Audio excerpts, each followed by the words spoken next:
pelas costas e o chão fugiu dos meus pés. Quando a dor me fez calar, eu não sabia mais quem é Deus. Foi ali no silêncio e na solidão que eu senti tua mão me tocar.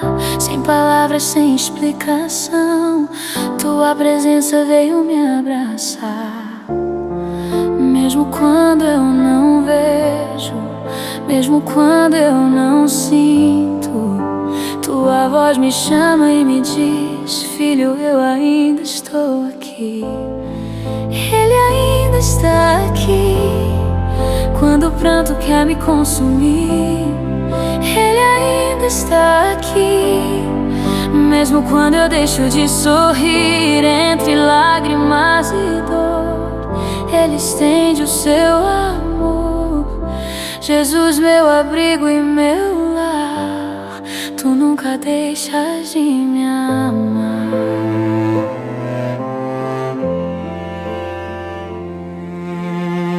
Quantas vezes eu quis desistir, mas o teu amor me fez seguir. Mesmo sem forças pra andar, teu espírito me fez recomeçar. No escuro foste minha luz, na queda foste a cruz. Mesmo quando eu duvidei, tu disseste: eu nunca te deixei. Mesmo quando tudo parece ruim, teu cuidado me faz prosseguir. Ele ainda está aqui. Quando o medo tenta me ferir, Ele ainda está aqui. Mesmo quando eu não posso sorrir entre a dor e o meu fracasso, Ele me envolve em teu abraço. Jesus, meu abrigo e meu lar, tu nunca deixas de me amar. Mesmo que o tempo mude tudo, tua promessa vai durar. Mesmo que o vento leve o mundo, teu amor vai me sustentar. E quando o choro enfim cessar, tua paz vai me renovar. Eu saberei, sempre estás aqui.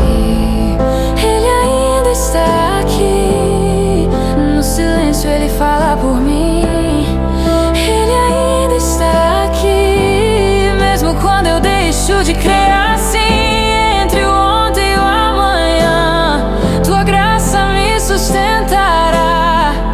Jesus, meu abrigo e meu lar, tu nunca deixas de me amar.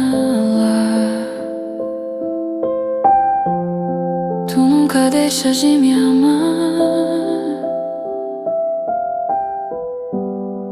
Mesmo quando eu não vejo, mesmo quando eu caio e choro,